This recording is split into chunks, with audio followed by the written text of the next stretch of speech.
Então agora vamos voltar. Então tá gravando agora, talvez vocês tenham que dar aí um ok para aparecer vocês. Não sei, na outra plataforma é assim. Bom, então tá, vamos lá.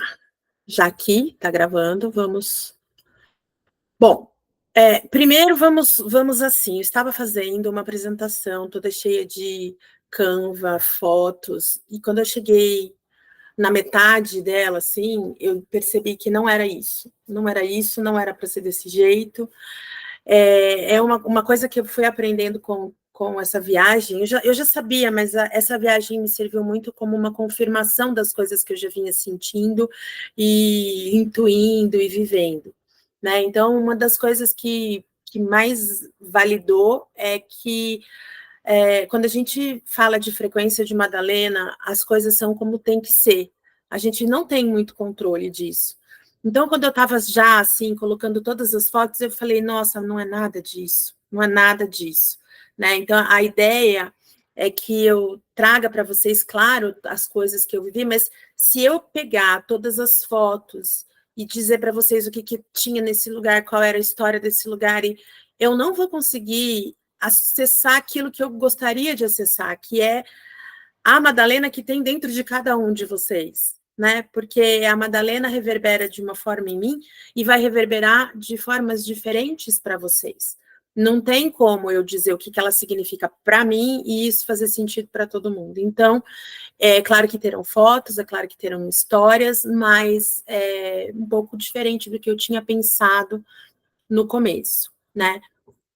O nome desse projeto é Todos os Caminhos Levam a Madalena. Eu coloquei esse me porque eu sou uma pessoa um pouco apaixonada pelas coisas, pelas coisas que eu vivo, e eu tendo a dizer para todo mundo que todo mundo tem que fazer que nem eu, e eu não quero isso. Então, todos esses caminhos me levaram até a Madalena. Talvez não sejam esses caminhos de vocês, ou talvez os caminhos levem vocês a outros lugares, não só nesse, porque são muitos, né? Mas esse realmente foi um chamado do meu coração de muitos anos, talvez de outras vidas, né? Eu relutei muito de aceitar porque eu não me entendia, né? Eu estava muito no controle mental da história e só quando eu entreguei é que as coisas começaram a fazer sentido.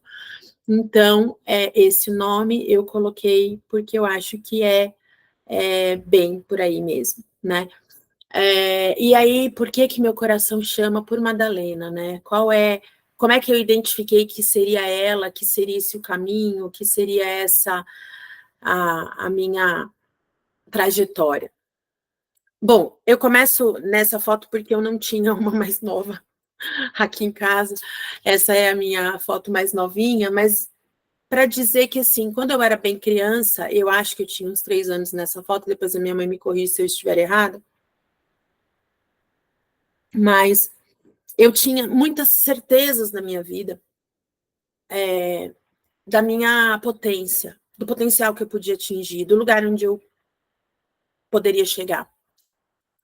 E uma dessas certezas era que eu podia curar as pessoas, eu tinha certeza que isso era uma verdade absoluta, que o mundo era muito mais bom do que ruim, que a maldade das pessoas era uma coisa que era sempre muito sem querer. Eu não acreditava que as pessoas pudessem fazer maldades pelo simples fato de gostarem de ser maldosas, pelo simples fato de querer o mal do outro. Oi, não fiz o que você me pediu, desculpa, farei quando acabar. Então, essa criança, ela tinha certezas, né, na vida, assim, e foi crescendo, essa menininha foi crescendo, com muitas outras certezas, mas, em determinado momento,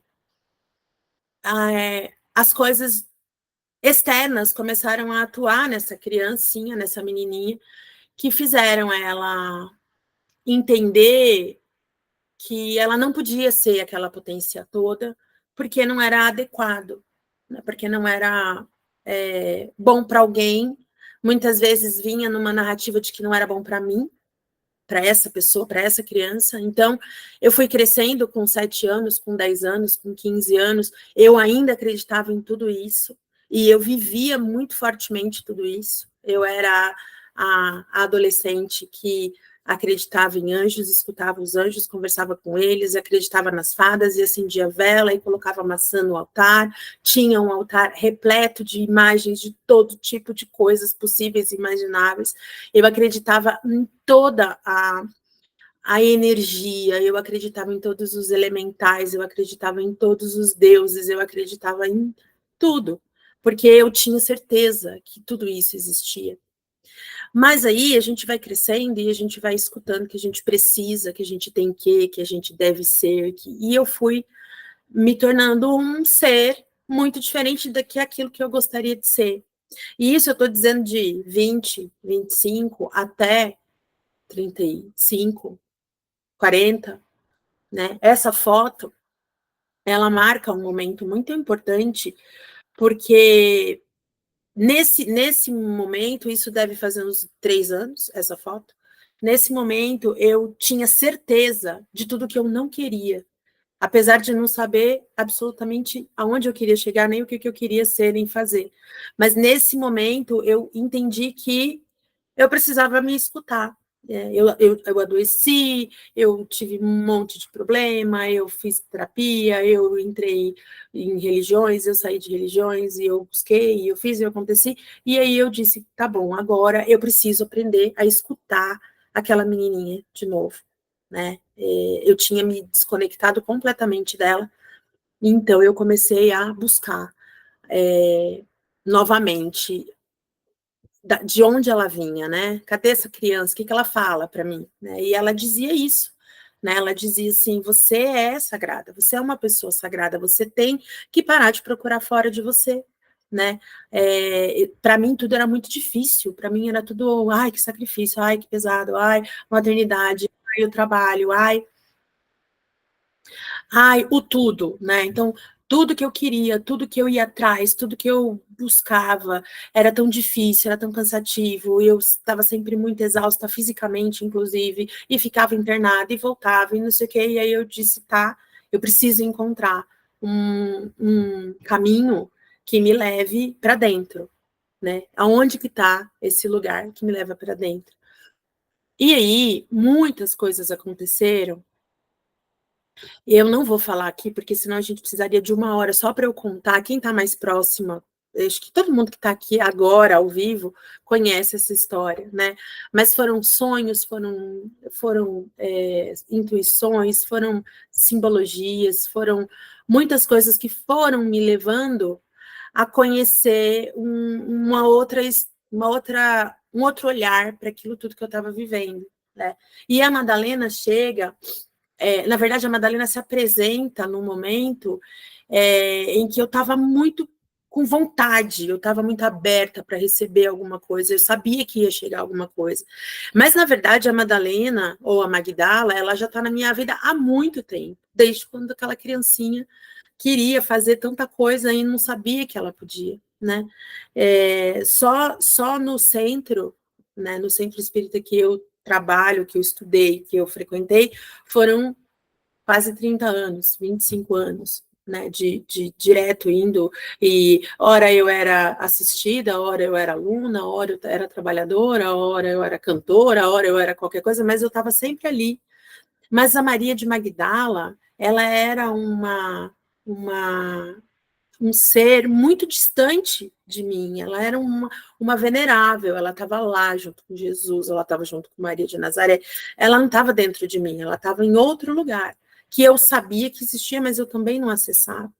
E quando eu aceitei e falei, não, eu preciso viver a minha verdade, a minha história, ela se apresentou muito sem querer. Eu estava assistindo um vídeo de um terapeuta, e aí ele falou, vou fazer uma entrevista com a Tânia, e estava escrito lá embaixo, Peregrinação Caminhos de Madalena, eu acho, estava escrito isso. E eu falei, nossa, que interessante, deixa eu ver. Ele era um terapeuta xamã, e eu fui assistir achando qualquer coisa, menos que era a Tânia, assim, falando de óleos essenciais e a frequência de Maria Madalena. E aí ela falou um monte de coisa, e conforme ela foi falando, depois eu posso disponibilizar esse vídeo, tá na internet, tá no YouTube. Conforme ela foi contando como é que ela chegou, o que representa para ela, eu falei, uau, é isso tudo. Eu vivo isso o tempo inteiro. Quem é essa mulher? E em uma semana eu já estava com a minha viagem marcada, pegando todos os dinheirinhos dos cofrinhos e, puxa, eu quero, eu vou. E aí todo mundo falava, você conhece essa? E foi muito interessante isso, porque lá na viagem, nós éramos em 12, né? 10 peregrinas, duas, uma era guia, outra era Tânia. As 10 falavam. Ai, meu marido perguntou: você conhece ela? Você tem certeza que ela existe? Aí a outra falava, deixa, o filho da outra falava, deixa o telefone aí, porque eu preciso saber. E se você for sumir, desaparecer, nunca mais voltar, porque a Tânia chegou, do jeito que chegou para mim, chegou para todo mundo. De repente, alguém ouviu falar, e aí o chamado é muito grande, é muito forte, né? Então, nós fomos. E aí, o que eu achei interessante foi nesse começo que eu até acabei mudando um pouco o que eu ia falar, é que tudo que a gente vê, principalmente o que a Tânia traz para a gente, o que a gente estuda, são coisas que é como religião. Não é religião, mas é como religião porque é fé. Ou você acredita, ou você não acredita. Não dá. Tudo que eu disser aqui, eu não vou poder provar. Ninguém vai poder provar. Isso não é histórico.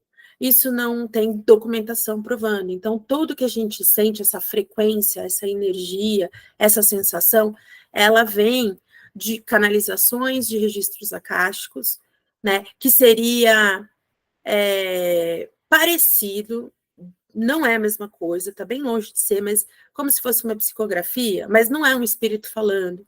Então, assim, tudo que acontece no planeta Terra fica marcado no prana, né, no ar, no éter, na energia. Tem pessoas que conseguem acessar essas informações que ficam plasmadas no prana. Essas pessoas que conseguem acessar escreveram livros. E a gente leu esses livros, e ainda tem muitos para ler, que trazem essas informações.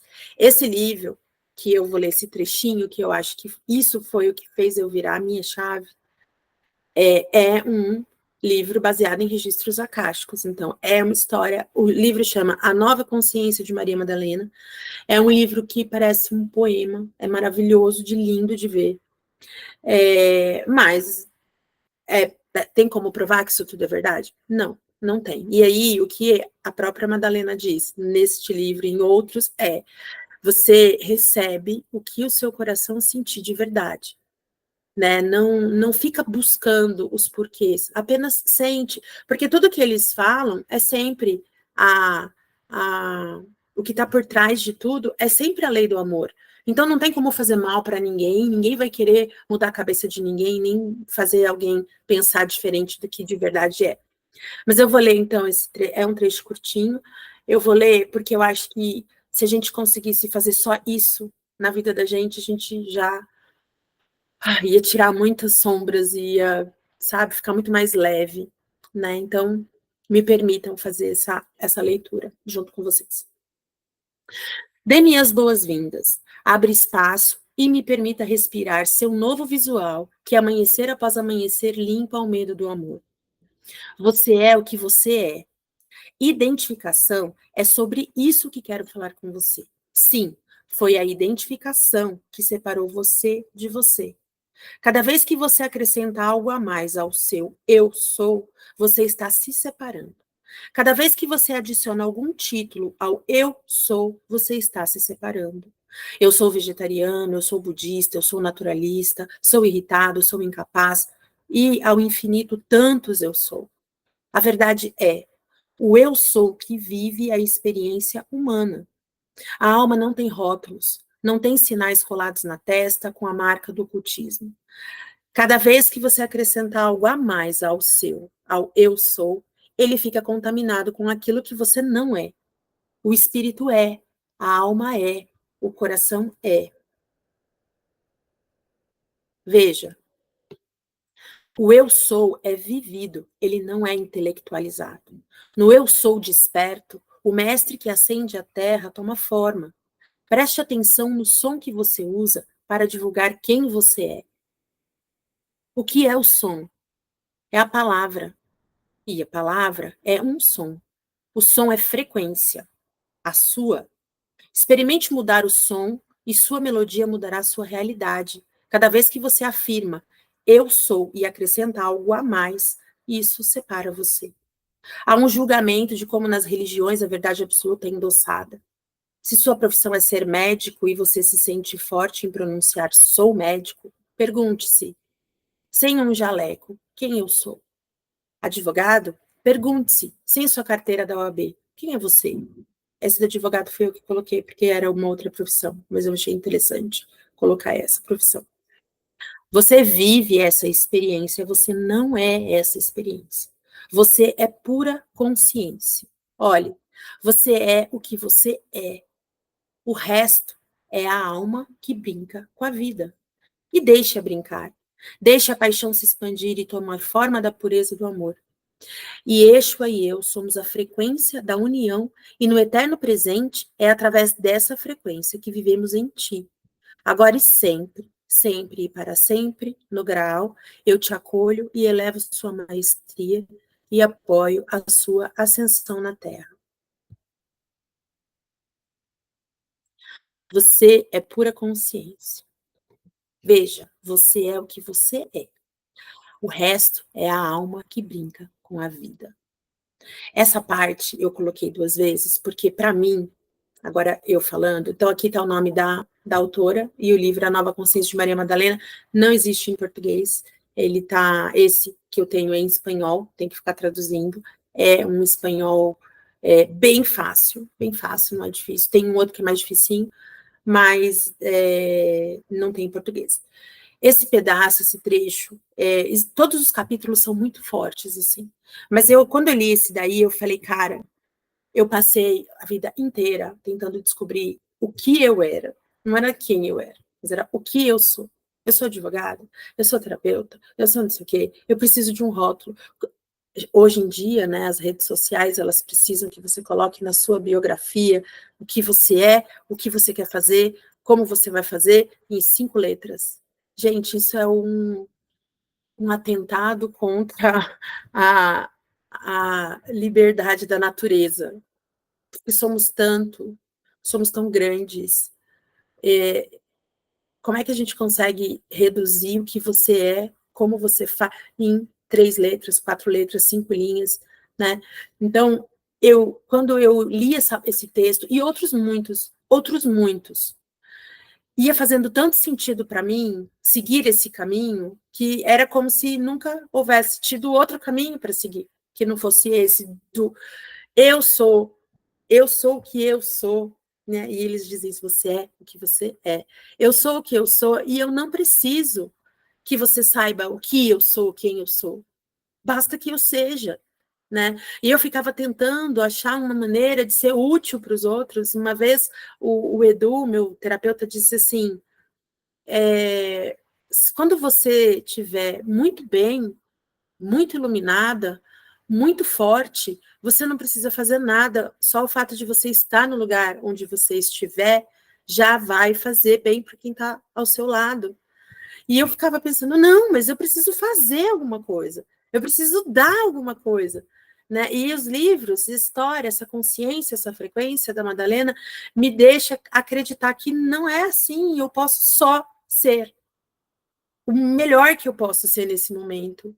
E é isso que eu tento fazer. Então, por que Madalena? Porque ela chegou. E ela chegou assim, pé no peito, assim, sabe? Tipo, estou entrando, cheguei, estou entrando e vou ficar, e não tem mais como sair. Então,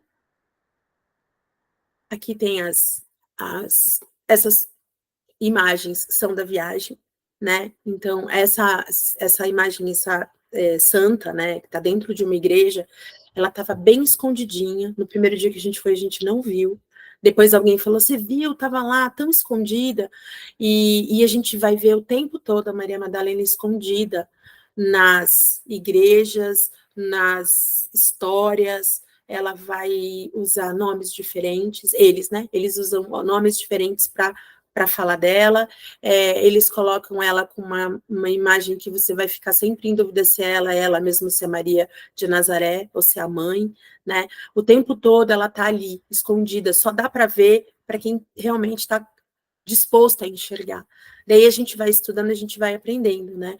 Que algumas imagens sempre serão Maria Madalena, apesar do nome ser diferente, por algumas características. Uma delas é o cabelo solto.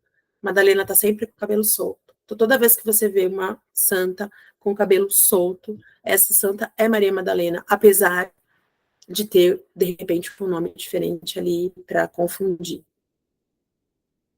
Então, opa, peraí que deu ruim aqui.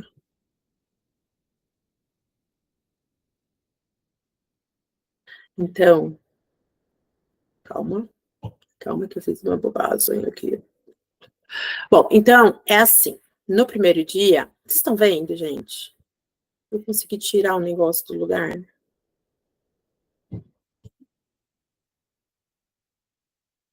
Pronto, já voltei aqui. Então, nos primeiros 6 dias, eu cheguei, fui lá para casa da Estela, né, para a gente ir para Glastonbury. Então, quando eu falei que eu ia falar do Tex, eu vou falar bem rapidinho. A gente ia alugar um carro, e aí não deu certo alugar o carro. Eu estava bastante, tô com calor já.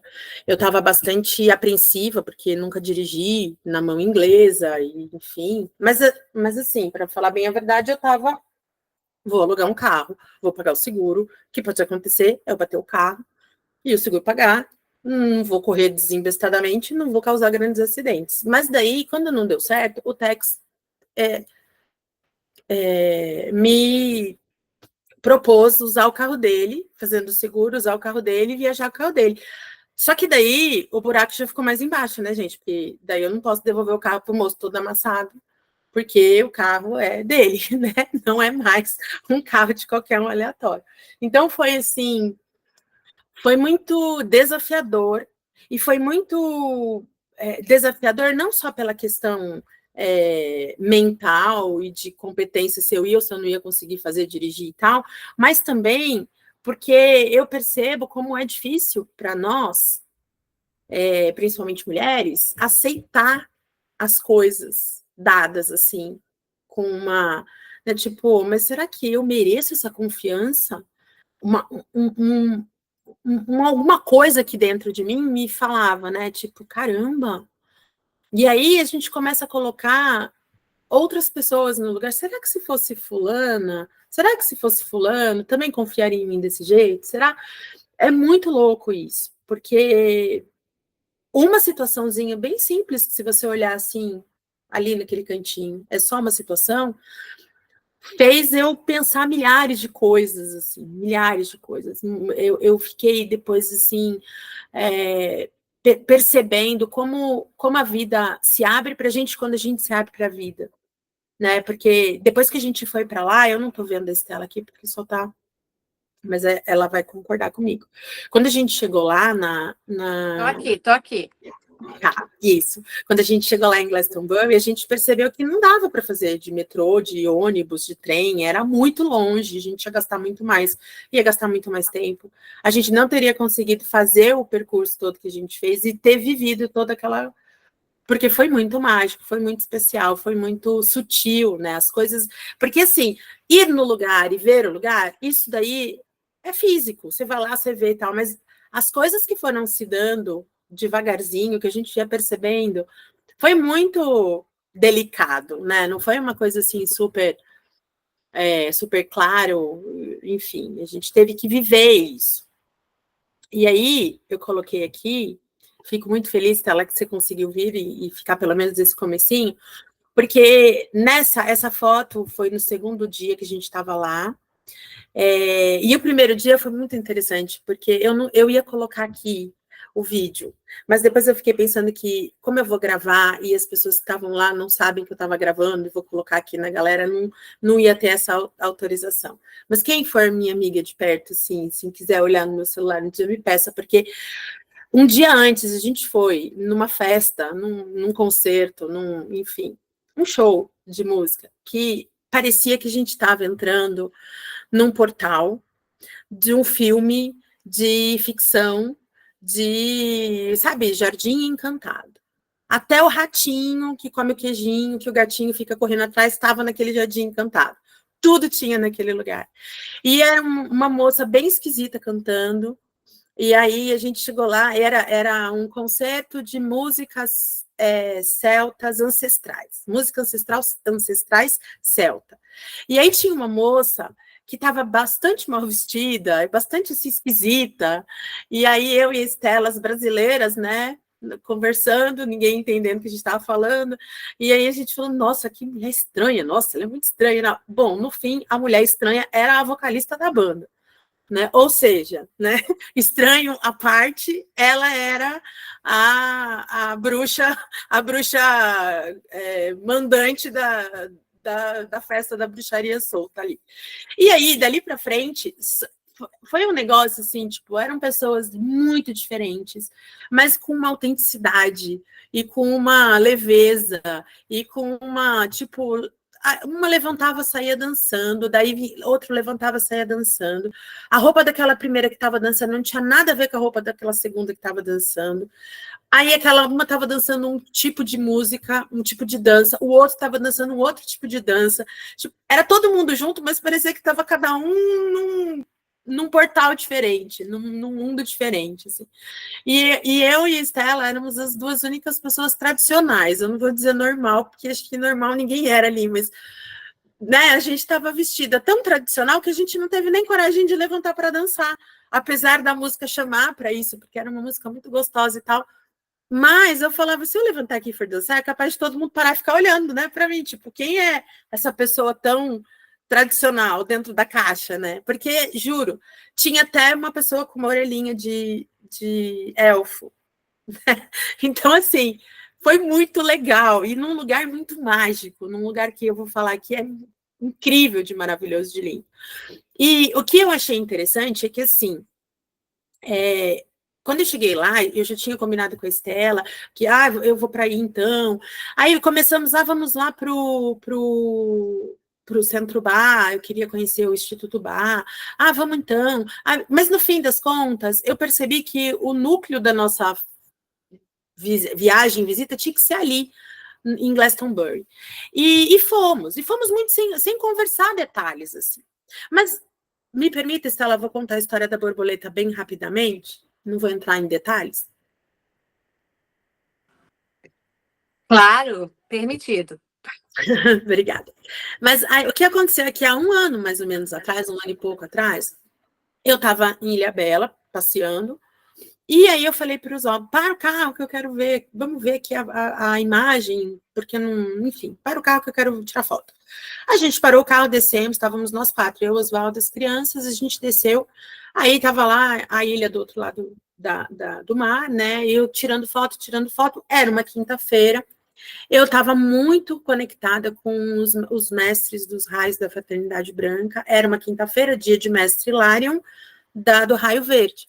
E eu estava ali olhando um dia lindo, maravilhoso. Quando eu olhei no chão, tinha uma borboleta verde tentando voar, mas ela não conseguia voar porque estava muito vento. E quando eu vi aquela borboleta verde, e não era um verdinho, sabe? Era um verde. Era um uau. Ela tinha muitos tons de verdes e ela era fluorescente, com preto. Ela era linda. E eu olhei aquela borboleta e fiquei encantada. Eu falei, que sinal mais lindo, maravilhoso. Bem no dia de Mestre Larion, uma borboleta verde. Tirei um monte de foto da borboleta. Postei a foto da borboleta no Instagram e escrevi um texto dizendo que era um sinal e tal. E aí, 2 dias depois, ou um dia depois, não sei, a Estela, acho que foi até no mesmo dia, a Estela me mandou uma mensagem dizendo, nossa, que lindo esse sinal, nossa, eu fiquei super emocionada, e não sei o que lá. E eu aqui no Brasil pensei, nossa, ela e o mestre Hilarion, ela entendeu fraternidade, ela sabia, sei lá. Pensei no mestre, pensei na minha sensação, não no que ela estava falando. E ela também não entrou em detalhe, ela só agradeceu, falou que é lindo, eu fiquei feliz, coincidência, sincronicidade, que maravilha, beleza. E passou um ano e pouco. E aí a gente estava lá, conversando, acho que a gente estava no caminho, nem sei, mas a gente estava conversando, e aí ela me contou que um dia ela teve uma intuição muito forte, e que, como todas nós, né, depois da intuição dá aquela sensação de, será que isso é verdade? Será que não é verdade? E aí ela pediu, então, que se fosse verdade para ela ver uma borboleta verde. E tinha alguma coisa de quinta-feira também, né, Estela, que eu não me lembro agora o que era na quinta-feira, mas tinha alguma coisa na quinta. Foi na quinta-feira que eu tive essa intuição. Isso. E quando eu vi a sua mensagem, foi na quinta-feira seguinte. Isso, perfeito. Exatamente. Então, e aí eu tinha dito que era quinta-feira, borboleta verde, Aí ela me contou essa história lá. Eu não sabia, eu fiquei sabendo lá em Glastonbury, a gente indo passear e tal. E aí foi a história da borboleta verde e foi a história também que todo dia que a gente saía para passear, eu tirava uma carta do oráculo, de um oráculo da Madalena, que está aqui do lado. E naquele dia, no dia que ela me contou da borboleta verde, a gente tirou uma carta que falava sobre a rosa gálica, e que diz que quando essa rosa aparece, você precisa guardar um segredo. E aí ele conta na carta, no livrinho, fala que toda vez que você entrar num lugar e tiver uma rosa vermelha, tipo essa aqui, e tiver uma rosa vermelha no telhado daquela casa, o que acontecer ali é para ficar em segredo. Aí eu e a Estela, com a minha velha intuição dos 15 anos, que acreditava nos anjos e conversava com eles e tal, peguei essas duas informações, a borboleta verde e a rosa vermelha, e disse para ela: hoje nós vamos ver a borboleta verde e essa rosa vermelha. E aí a gente vai descobrir o que a gente está fazendo aqui, porque até então, essa rosa, Carol, ou a Rosa Galícia. A Rosa Galícia eu não tenho aqui, porque ela tá no consultório. Essa rosa, mas é igualzinho o desenho, tá? Essa é uma colombiana, não é? Ganhei do meu marido, uma dúzia hoje que eu pedi, que eu falei, ó, se quiser fazer eu feliz, rosinhas vermelhas, eu vou fazer feliz. E ele me mandou. E aí, eu falei, bom, a gente vai ver essa rosa, e aí onde a gente achar essa rosa, a gente vai descobrir que raios que a gente veio fazer aqui em Glastonbury, porque, né, não viemos aqui à toa. E aí a gente saiu. E foi um dia que a gente andou muito, muito. A gente andava a pé, porque eu encarei dirigir na estrada, mas na cidade, estacionar carro, tirar carro, com trânsito já não tanto, né? Então a gente andou muito, muito a pé. Aí a gente foi fazer vários passeios, e eu tenho aqui as fotinhos para a gente mostrar, né? Essa de Glastonbury é foto minha, essa de Avalon é foto da internet que eu peguei. Mas aí nós fomos passear, a gente volta já já com a história da borboleta e da flor, que foi no final do dia que tudo aconteceu. Então, quando a gente... Aí agora a gente vou falar um pouquinho da parte histórica da coisa, para dizer que o que a gente tem de histórico é que Glastonbury era antigamente Avalon, né? Então eles falam que Thor, que é esse monumento aqui, que na verdade é uma torre de uma igreja, ele seria a mesma coisa que esse ponto aqui de Avalon. E que antigamente ficava tudo cheio de água. Diz que em determinado momento do ano, não sei qual estação do ano, tem essas águas, que tem muitos rios aí, então fica mais encharcado, que dá mais a sensação de que é Avalon mesmo. Mas isso tudo é lenda, né? Até porque Avalon também é a lenda, que está dentro da lenda do Rei Arthur, né? Mas a gente passeando, em todos os lugares que a gente estava de Glastonbury, a gente conseguia ver esse Thor, né? Esse espaço. E o que a gente tem aqui, em volta do Thor, tem 7 anéis, assim, são desníveis mesmo, e existem várias histórias sobre isso, mas ninguém sabe exatamente o que é. A gente sabe que 7 é um número cabalístico e tal, então eles dizem, qual é a história? A história é que José de Arimateia esteve aí, e foi aí que ele enterrou o Santo Grau, que estava com ele. Para quem não sabe, José de Arimateia está na Bíblia, é um personagem bíblico, ele era um saduceu eram magistrados importantíssimos na época de Jesus, e ele era muito rico e influente. Então, quando Jesus foi crucificado, ele pediu o corpo de Jesus para ser enterrado, levou para um lugar que era dele, para o sepulcro onde ficou Jesus era de José de Arimateia, nas terras de José de Arimateia, e o Santo Sudário, aquele pano que foi encontrado, supostamente sendo o rosto de Jesus, também foi cedido por ele. Era um lençol de linho que foi ele que... A minha cachorrinha tá ceguinha e ela tá aqui querendo chegar, já chegou. E então José de Arimateia é um personagem bíblico, histórico, né? Existiu mesmo, mas a parte lendária é essa, que depois que Jesus morre, tudo bem, minha linda, Estela vai ter que sair. Estela, antes de você sair, você não quer falar alguma coisa rapidinho? Pode ser só assim, como é que você se sentiu? Miga, você tá aí ainda ou você já saiu? Não, acho que ela já saiu. Ela tem, como ela disse, ela tinha uma reunião hoje, um jantar. Estava falando do Santo Sudário. Ah, e não. E essa parte, teoricamente, é lendária, né? Que ele pegou o cálice, o Santo Grau, pegou de 5 pontos do corpo de Jesus que sangrava e trouxe esse cálice para as terras de Cal, que eles falam, que é a Gália, que é toda essa parte da Europa, Espanha, França, Inglaterra e Portugal, talvez. Espanha, França e Inglaterra, eu tenho certeza. E aí, aqui é lá, no Thor. Né? Então, aqui tem essa construção, aqui a Estelinha, e só tem isso, não tem mais nada, a gente não tem o restante. É uma igreja, essa igreja é uma igreja de São Miguel, mas a gente só tem essa parte inteira, intacta, né, sem telhado.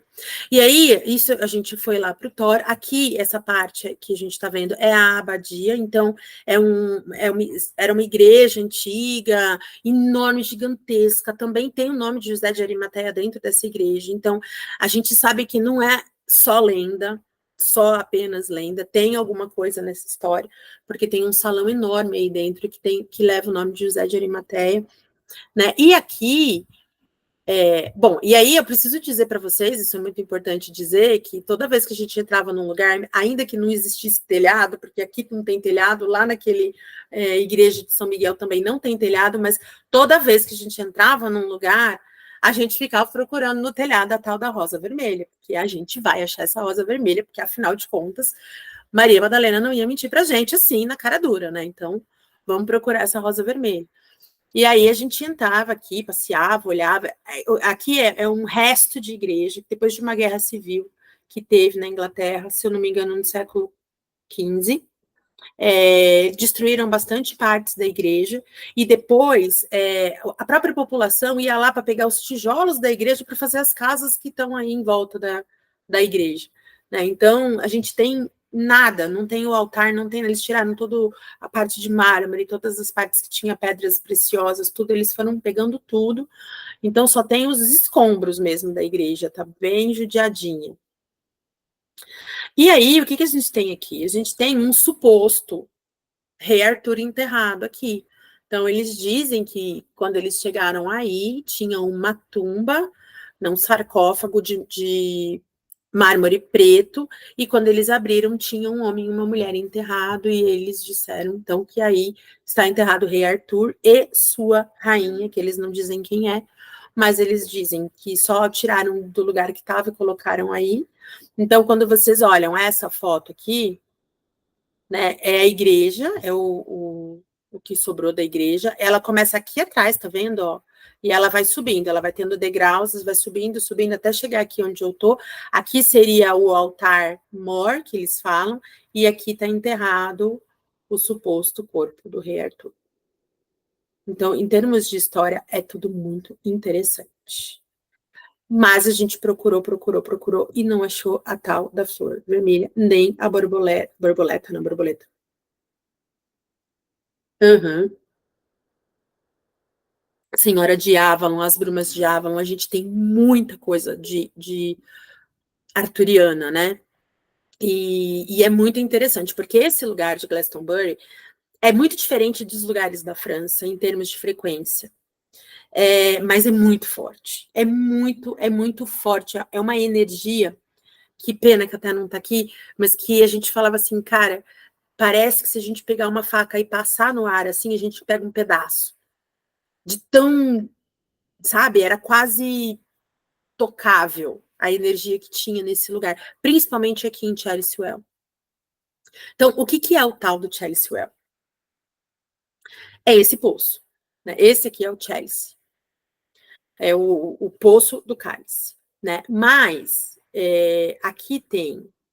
Ó, eu vou ler isso aqui que eu achei interessante. Então, entre duas colinas, Torre Chelsea Well, Chelsea Hill, na verdade, em Glastonbury, existe uma antiga nascente que flui do solo no vale. Este é o Poço do Cálice, às vezes chamado de Poço de Sangue, cujas águas fluem constantemente, 13.650 litros por dia, a uma temperatura constante de 11 graus.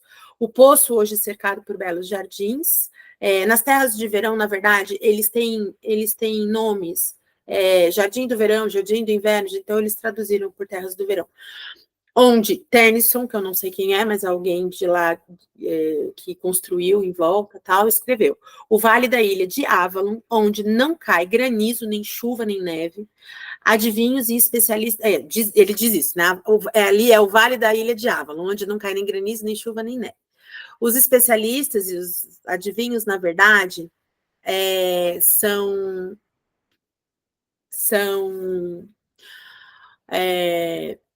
esotéricos, que eles querem dizer, porque lá é lotado de gente assim. Só eu vou ter que dar um segundinho, porque pepino, sabe? E eu preciso dar um jeito de não ter internet quando... Mas eu estou no meio de uma reforma, gente. Só um segundinho.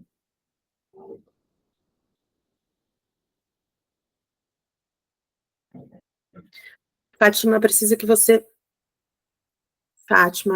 que você vá até a portaria resolver o problema daqui, só um minutinho.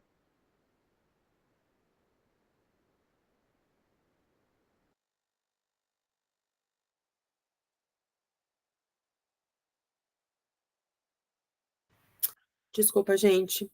Depois eu edito esse pedacinho. E vamos lá. Então, relatam que a fonte tem uma origem primária vinda das profundezas da Terra. O radiestesista Sig radiestesiou muitos locais ao redor do mundo e diz que a água não vem de cima, ela vem de baixo, portanto, não depende de chuva e começa a sua existência nas profundezas das entranhas de nossa Mãe Terra. Nunca se soube que a primavera falhasse em anos secos. O único... em 1921 e 22, tradução Google, tá? O único meio de salvar toda a cidade da seca. A água do Chelsea Well está disponível gratuitamente da fonte Lyons, no jardim e também em frente ao jardim de inverno, de primavera. Então, o que eles... eu vou parar um pouquinho aqui a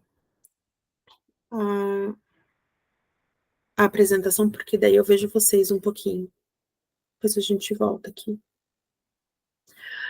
O que eles falam sobre... Peraí, que eu quero ver todo mundo. Beleza. O que eles falam lá nesse jardim é que teve realmente um momento, acabou a água, não tinha água na cidade, nem nas cidades ao redor, porque teve uma seca horrorosa e não tinha de onde pegar água de jeito nenhum. E esse poço que jorrava esses 13 mil litros de água todos os dias, ele abasteceu todas as pessoas e por causa disso ninguém teve grandes problemas, né? E aí, mesmo quando neva e lá, mesmo as cachoeiras, elas congelam, os rios congelam, tudo congela, porque lá neva bastante, é bem frio lá, nesse lugar, é bem alto.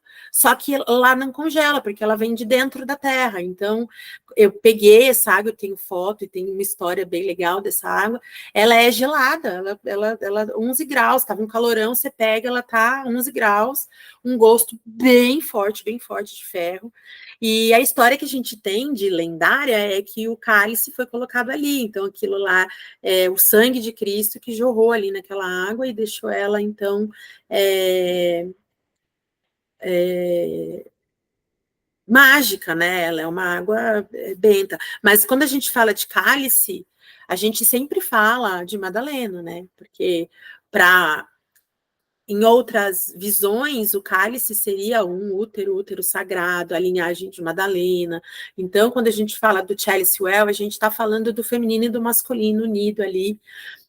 E aquele lugar, de todos os lugares de Glastonbury que a gente foi, este lugar específico, neste jardim, é o lugar mais especial que a gente já sentiu e viveu, e foi lá que a magia realmente aconteceu, né? A gente lembra que a gente estava procurando a rosa.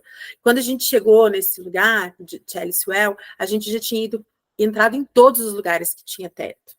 Não tinha mais teto para a gente procurar a rosa, né? Porque a gente já tinha ido lá na igreja de São Michel, que apesar de não ter o teto fechado, tem a parte alta.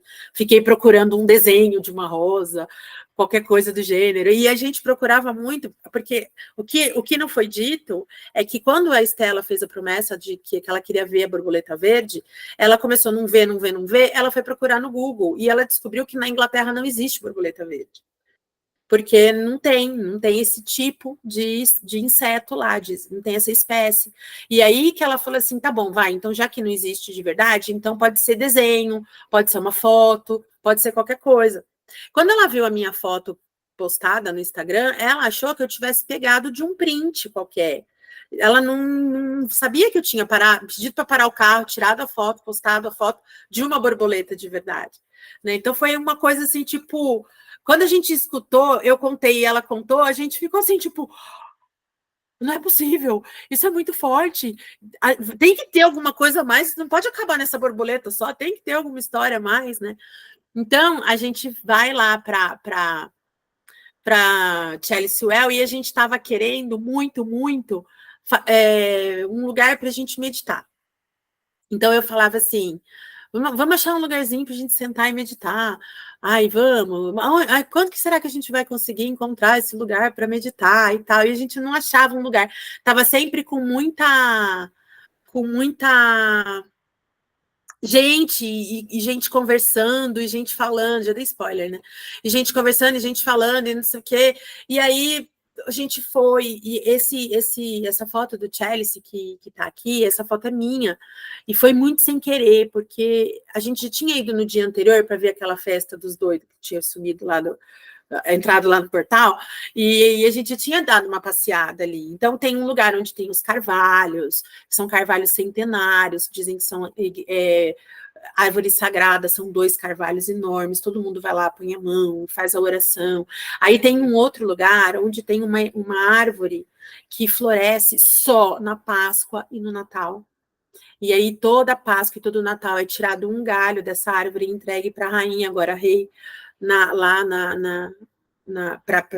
para os reis da Inglaterra, porque é uma árvore considerada sagrada, porque só floresce, e ela só dá em todo o planeta Terra, ela só dá em Glastonbury, ela não dá em outro lugar, ela não vinga se for plantada em outro lugar, só nesse lugar. Ela tem um nome, parece pirulito, o nome dela acho que é pirulito. Enfim, algo de mágico nessa história. Mas nesse dia eu estava filmando. E eu fui andando e fui andando. Quando eu olhei, eu estava já no cálice, tipo, que maravilha! Porque vem assim, de repente, você fala, meu Deus! E aí eu desliguei a câmera, nem fotografei mais. Depois eu printei do filme mesmo, nem tá. E tá todo florido, não dá nem para ver que é o poço mesmo. Mas aqui, essa parte aqui é o poço e ele fecha. Essa aqui é uma portinha que fecha. Mas aí a gente procurou um lugar para sentar para fazer a meditação e a gente não achou, daí a gente foi para finalzinho, assim, da onde a gente estava no portão de saída, e tinha lá uma graminha, ainda tinha umas duas mulheres conversando ali, mas era o que tinha. Eu falei para ela, vamos sentar aqui, vamos fazer a nossa meditação aqui mesmo. Aí sentei de um lado, ela sentou do outro, peguei meu cristal, que tá por aqui também, fechei meu olho e comecei a fazer uma meditação, e aí fiz a minha meditação. Eu estava muito ansiosa, porque eu estava ali, e aí eu queria receber todas as informações de todos os poderes, de todos os raios, e daí nada acontecia, porque eu não estava conectada, eu estava muito mais no cabeção do que aqui, né, no coração. E aí eu resolvi, então, colocar minha mão no chão e fazer um pacto com a Madalena. Tive uma conversa com ela ali naquele momento, né? Me coloquei a serviço dela em determinados pontos, falei o que eu queria fazer da minha vida tal, e abri o meu olho devagarzinho. E a hora que eu abri o meu olho devagarzinho, eu dei de cara com essas rosas. E elas estavam exatamente na minha altura do meu olho, assim. E aí, essa casinha que tem aí é uma lojinha, aquelas lojinhas que no final de todo lugar histórico tem uma lojinha que vende coisinhas, era uma lojinha que vendia coisinhas. E a Estela estava um pouco mais atrás de mim, e eu abri o olho e vi essa rosa vermelha e falei para ela, Estela, ela meditando, eu batendo na perna dela, eu estou vendo uma rosa vermelha no telhado, eu estou vendo uma rosa vermelha no telhado. E aí ela sentou, olhou, ela estava deitada, aí ela falou, é uma rosa vermelha no telhado. E aí eu soltei um palavrão, porque eu sou dessas, né, que acabo, né, tipo, falei um PQP bem grande, assim, tipo, não tô acreditando nisso. E aí ela falou assim, nossa. Aí ela falou assim, olha, eu não sei o que veio para você na sua meditação. Não tinha vindo nada, né? Eu tinha ali falado um monte de absurdo para Madalena. Ela falou, mas seja o que foi que aconteceu, mantenha em segredo, porque esse é o segredo da Rosa. E eu super me emociono, né? Claro. E aí eu falei, caraca, tipo, agora eu vou ter que cumprir, né? Porque ainda tem o segredo da Rosa, né? Não foi uma conversinha à toa, foi uma coisa muito mais forte do que só uma conversinha. E beleza, e daí respira, Juliana, tal. Nessa hora eu tava já tinha pego a água tava no chão, assim. A minha garrafa estava toda borbulhenta, tipo quando coloca cristal na água para energizar a água, a garrafa tava assim, mas eu não pus ela no sol, nem no cristal, nem nada. Ela era a água da fonte lá do Well e tal. E uma água com gosto muito forte. E ainda a gente brincava, a Estela falava assim: a sua é para beber, a minha é só para benzer, porque ela não gostou do gosto, não conseguia tomar. E ela falava assim: na minha, e benzia as pedrinhas dela, a minha é só para benzer. Falei: não, senhora, só pode tomar, tem que benzer por dentro também, não é que esse papinho de só benzer, não e tal.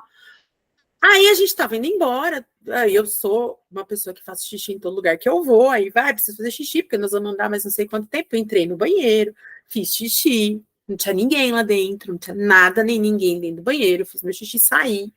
Aí ela estava sentada esperando. Eu falei para ela: é melhor você fazer xixi, você beber um monte de água, vai fazer xixi, que nós vamos andar, que não tem lugar para fazer xixi, isso aqui é xixi e tal. Aí ela entrou no banheiro, e aí ela entrou no banheiro e deu um berro: Juliana!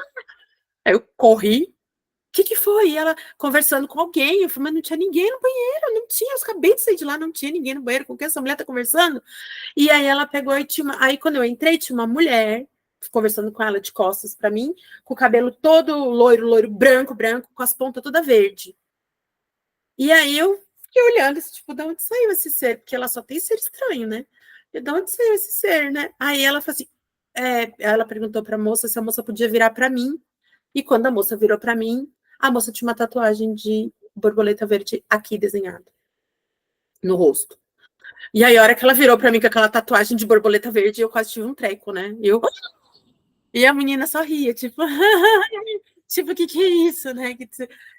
E aí eu olhei para a Estela e eu falei, meu Deus, se nada tivesse acontecido na minha viagem inteira, e aconteceram muitas coisas, mas só a flor no telhado e a borboleta verde tivesse acontecido, só isso já seria tudo. Porque qual a possibilidade de você já desistir? E assim, veja que foi quando a gente desencanou, porque enquanto a gente estava ali procurando, a gente não viu nada. E eu já tinha ido nesse lugar no dia anterior. Eu poderia já ter visto essa rosa no telhado, e quando eu tirei a carta, eu podia ter falado, nossa, no Chelsea Well, a rosa no telhado. Não, aconteceu tudo no finalzinho, na hora de ir embora. E aí a gente, então, entendeu que o que aconteceu ali é tipo Vegas, né? O que acontece em Vegas fica em Vegas, então o que acontece em Chelsea Wells fica em Chelsea Wells, porque realmente foi muito, muito incrível. E aí o que eu tinha preparado para vocês, eu sabia que isso ia demorar porque a gente conversa muito, eu falo pra caramba, a gente conversa muito, não, eu falo muito. Eu tinha feito um esqueminha de tipo França, primeiro lugar que eu fui, segundo lugar que eu fui, outros lugares que eu fui. Mas daí ia ficar muito grande, gente, porque realmente foram muitos lugares. Cada dia era uma semana, sabe? Tipo, a gente falava, nossa, parece que a gente já está uma semana aqui e só foi hoje. E a gente foi em tantos lugares e a gente recebeu tantas informações e tantas coisas lindas e deliciosas e vivências e coisas muito mágicas, né? Então, essas fotos que eu separei, algumas poucas fotos, a gente pode depois fazer outros. Se vocês quiserem, eu posso gravar coisas para a gente não ficar tão solto assim, né? Fazer por tema da cidade que eu fui, do lugar que eu fui, do passeio e tal. Mas o que a gente viu lá, fora a parte histórica da coisa, é o que tudo isso reverberou no grupo, né? Um grupo de 12 pessoas. Carolina, que está presente aqui, ela fez parte de um grupo antes, né? De um outro curso, de uma vivência. E aí tem uma amiga nossa que foi também com a gente, a Regina. Então, a gente, o tempo todo que a gente estava por ali, a gente lembrava da Carol e falava alguma coisa, mandava foto para a Carol. A Carol estava com a gente lá, mesmo não estando presente.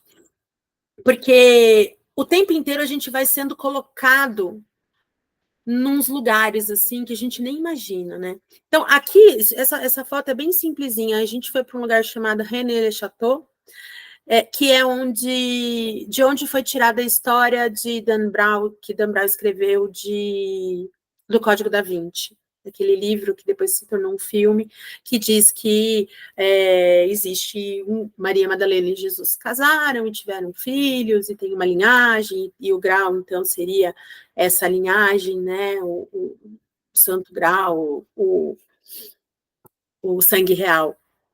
E dentro aí tem uma igreja, tem uma casa, tem as torres, uma torre de vidro, uma torre de pedra, e tem essa imagem, ela é tirada de dentro da igreja, né? Então, que Madalena secando os pés de Jesus depois que ela colocou o nardo, aquele óleo, né? E se a gente for olhar, é uma imagem muito forte, né? Muito forte, cheia de simbologia, né? Esse cabelo aqui, que essa serpente, a gente fala que representa Kundalini e tal. Só que isso a gente está vendo agora, mas quem pôs isso lá foi um padre, né? Foi um padre que encomendou essa imagem para colocar lá. Dentro dessa igreja, a gente tem um monte de simbologias escondidas ali, né? Se você entra na igreja, você tem uns santos assim dos lados, e aí começa com Santa Germana, depois vem São Pedro, que lá é Santo Roque, né? Então G, R, depois a gente tem Santo Antônio de Pádua, né? Então já fica o Gra, aí tem a Madalena, aí tem André, Graal, e depois tem o último, que eu não vou lembrar quem era, mas que a gente vê que forma a palavra grau. E aí, quando você olha no altar, ali tem São José segurando Jesus, e do outro lado tem Nossa Senhora segurando Jesus. E quando você olha, você fala, nossa, mas não é comum você ter o pai e a mãe e duas crianças. Ou Jesus está no colo de José, ou Jesus está no colo de Maria. Num altar, ele não está no colo dos dois. E quando você olha bem para aquele José, ele tem uma barba diferente de São José, uma barba mais parecida com de Jesus, e ele está com uma veste igualzinho da Maria Madalena. Mesma cor, o mesmo desenho, só que na mão dele tem uma criança vestida de prata, e na mão da Maria Madalena tem um negócio de óleo, como chama isso, meu Deus? Tem até o nome do livro. Bom, enfim, é um pote de prata na mão dela, na mesma mão. Eu tenho essa foto, se eu conseguir achar, eu coloco aqui. Alabastro, obrigada. Isso mesmo. Um alabastro na mão. E essas simbologias que a gente vê escondidinho, só que a gente passou 2000 anos vendo tudo isso, sem perceber essas coisas nos nossos olhos, né? Então, eu fiquei pensando assim, ao invés de ficar mostrando o que eu vi, o que eu não vi, como é que eu vi, que jeito que foi, que jeito que não foi, eu prefiro dizer para vocês qual a impressão que eu tenho, né, do porquê tudo isso agora, por que a Madalena agora, todo mundo fala de Madalena, por que todo mundo agora está vendo, o que é essa frequência de Madalena, o que a gente encontrou lá, né, isso está dentro de essas duas imagens, elas estão dentro de uma igreja de Saint-Maximin, o nome da igreja é Saint-Maximin de Saint-Marie, é o Santo Maximiliano da Santa Maria, né, o nome da igreja. É uma igreja que não foi nunca acabada, é a igreja onde está o crânio da Maria Madalena, o suposto crânio da Maria Madalena. Não dá para fazer exame genético, né? Porque não temos referência para saber de onde que é esse crânio. Mas esse é o crânio que é aceito pela Igreja Católica, inclusive como sendo dela, né? E aí você vê que tem sempre, a igreja vai colocar uma Maria Madalena mundana na frente de uma Maria Madalena santa, sempre. Então essas duas imagens, elas estão exatamente uma na frente da outra, assim, uma de um lado, outra do outro, né? Para representar a diferença mesmo. Olha, essa daqui é a do mundo, essa daqui essa é a pecadora, se arrependeu e virou santa. O tempo todo a gente vai ver isso nas igrejas, né? O tempo todo. Aqui dentro dessa mesma igreja, a gente tem uma Nossa Senhora com o Menino Jesus bem oriental, bem diferente. Essa imagem é muito forte, é uma estátua bem grandona. Aqui é a cripta, onde está o crânio da Maria Madalena, aqui dentro. E essa aqui é a imagem que tem do lado aqui da frente. Aqui na frente tem essa imagem, essa estátua, e tem uma tumba, que seria, entre aspas, os restos mortais dela, e aí a gente entra e vê o crânio dela, é muito forte. Eu não acho que seja dela, porque, quer dizer, não é que eu não acho que seja, mas assim, tem 50% de chance de ser e 50% de não ser, né? Porque eles encontraram um corpo lá na gruta que a gente foi, inclusive, mas poderia ser de qualquer pessoa. Existe uma história por trás de tudo isso. Mas, ainda que não seja, a energia e a força que todo mundo coloca ali, né, naquela crença, enfim, e tem outras histórias muito fortes sobre tudo isso também, né? Essa aqui é a última foto que eu vou colocar aqui. Claro, se vocês quiserem, eu vou mandando para vocês, a gente pode marcar, a gente pode conversar. Minha ideia é fazer muitos encontros e conversar sobre muitas coisas, algo até mais participativo. Eu estou bem dentro do que eu queria falar uma hora e depois eu queria abrir para ouvir vocês também, para a gente conversar um pouco, se for possível. Porque o que acontece? Antes de eu ir para lá, eu fazia minhas meditações, principalmente nos cristais, e eu tinha muitas visões nesses cristais aí, nessa cristaloterapia, né? Eu sentia um monte de coisa. E uma das coisas que eu sentia forte era a necessidade de estar numa floresta. Eu precisava, eu via coníferas, eu via umas árvores bem pontudas, eu nem sabia que árvores que eram, que tipo de árvore que era. Quando eu voltava da meditação, da cristaloterapia, eu sempre falava para o meu terapeuta, eu estou vendo árvores, eu estou vendo uma floresta, até por isso que eu fui atrás do que era o xamanismo, por que eu via tanta árvore, por que eu via tanto mato, por que eu via tanta água, tanta cachoeira. Falei, vai ver que tem alguma coisa a ver com animal de poder, com alguma coisa a ver, eu via também alguns animais e tal, enfim. E aí, quando eu cheguei em Saint-Baume, porque eu sou péssimo de francês, quando eu cheguei ali, eu comecei, o carro ia chegando e eu fui vendo aquele monte de árvore pontuda e começou a me dar um negócio, porque eu falava, não é possível que eu tenha visto isso.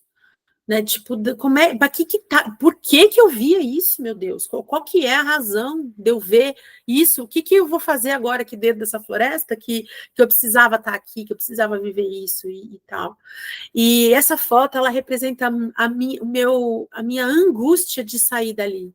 Porque essa foi, acho que, o segundo ou terceiro dia de visitação, porque logo que a gente chegou, a gente já foi direto para Saint-Marie-de-la-Mer, que é onde está o túmulo da Santa Sara, Cali, que tem uma vertente que conta que ela seria filha de Jesus de Maria Madalena, tem toda uma história sobre isso. Mas quando eu via, e aí eu sabia que eu ia para aí depois, e depois a gente ia para outra cidade, não ia mais voltar. E a minha angústia de sair desse lugar, dessa floresta, que ela não me dizia nada, ela não me falava, mas eu tinha a sensação de que eu quase me sentia uma conífera também, né? Um cedro, sabe? Tipo, eu queria ser um cedro ali. E tem uma foto que uma amiga minha tirou, que eu tô sentada fazendo uma meditação, e eu tô com a mão numa posição assim para baixo, e a árvore do lado tá igualzinho, assim. Você tá vendo? Eu era o próprio cedro, eu era o cedro. Era uma sensação de estou na minha casa. Era essa sensação. Nossa, eu voltei para casa. E aí, ir embora daí era assim, meu Deus, eu estou largando minha casa de novo. Só que depois a gente foi em outros milhares de lugares, e todos esses lugares tinham essa mesma vegetação e essa mesma floresta em volta.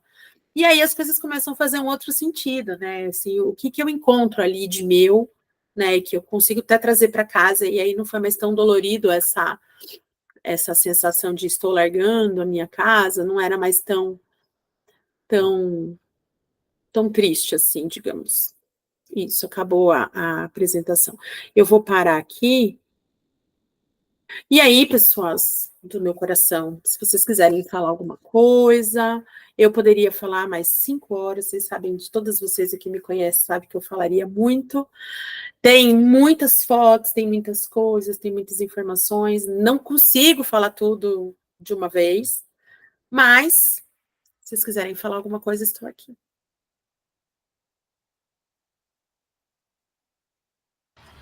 Vai, eu vou falar então, pegando o gancho da conífera. Me traga. Oi, Ju! Saudade, Carol! Muito! Eu quero só compartilhar aqui, porque enquanto você ia falando, eu me identifico com tantas coisas que você fala. Enquanto você estava viajando, algumas das fotos, acho que 2 fotos que você me mandou, você estava com um lenço que eu tenho também, né? É. Então eu acho, não sei, assim, eu acho que essa história da borboleta que você tem com a sua amiga, de alguma forma, as pessoas que têm que se encontrar e que têm afinidades e que têm a ver, né, assim, nesse momento, a gente vai ter quase como se fossem uns nozinhos, assim, sabe, uns lacinhos da tua vida colando com a minha, assim, porque essa coisa das coníferas, assim, só para fazer esse laço. Quando eu tinha 17 anos, meus tios moravam na Suécia e eu passei um tempo lá com eles. E eu, quando fui embora, não consegui ir embora porque eu estava chorando no aeroporto porque eu vi essas árvores pontudinhas, assim, eu não queria ir embora de jeito nenhum. Que é isso, não é? E eu prometi que eu ia voltar. E agora uns meses antes, eu voltei para essa região e assim, voltei a ver essas árvores, mas sei lá, te ouvindo falar, eu entendo totalmente, assim, e acho tão bonita essa história da floresta, porque a floresta tem toda uma questão de cura, assim. Tem pessoas que fazem esse tipo de cura hoje em dia, assim, que tem uma floresta atrás em casa e recebem pessoas que precisam se curar, e as pessoas se curam, porque as árvores, elas têm uma forma de, como as árvores, elas se equilibram, de alguma maneira, né, quando elas estão juntas, assim, uma equilibra a outra.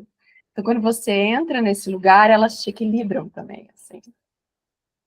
Sei lá, só para fazer um lacinho, dizer que eu tô super afim de fazer mais encontros e saber mais dessa viagem, que é incrível. Maravilha. A gente tem muita coisa, inclusive essa foto que eu falo, né, que eu estava fazendo a meditação, foi quando a gente foi numa gruta, chamada Gruta dos Ovos, super famosa naquela região, diz que as pessoas que querem ter filhos, não conseguem ter filhos e tal, vão lá naquela gruta. Só que aí a gente foi até a tal da gruta. Ju, dá só uma licencinha. A Cidinha está perguntando se vai ficar gravada. Vai ficar gravada, sim, fala para ela. Eu falo aqui. Vocês querem sair? Eu queria, antes de... Cidinha pode sair, que vai ficar gravada, tá? Antes de você sair, fecha sua câmera e eu vou colocar uma música para vocês escutarem. 30 segundos. Tem uma moça que estava com a gente e ela canalizava uma energia de Madalena e ela escreveu algumas músicas. E ela cantava em alguns momentos, né? E aí eu perguntei se ela me autorizava a cantar essa música para vocês, porque eu acho que não é um mantra e é maravilhoso. E aí e ela disse que sim, eu gravei no vídeo, só que hoje ela me deu de presente essa gravação, ela gravou para mim de aniversário. Então eu vou colocar com a voz dela, porque eu acho mais legítimo e para mim é mais forte. Então eu queria que vocês pudessem fechar os olhos e escutar esse mantra maravilhoso.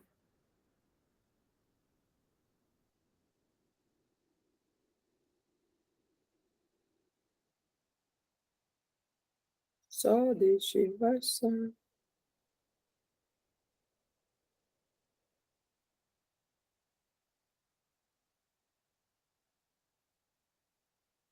Sagrado ventre, Madalena. Sagrado ventre, Madalena. Meu pão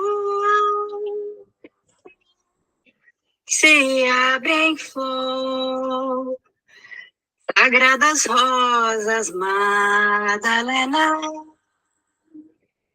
Sagradas rosas, Madalena. Pétalas de amor, ilumina os meus passos, me guia onde eu for, meu caminho de rosas é o caminho do amor, ilumina os meus passos, me guia onde eu for, meu caminho de rosas é o caminho do amor. Sagrado ventre, Madalena. Sagrado ventre.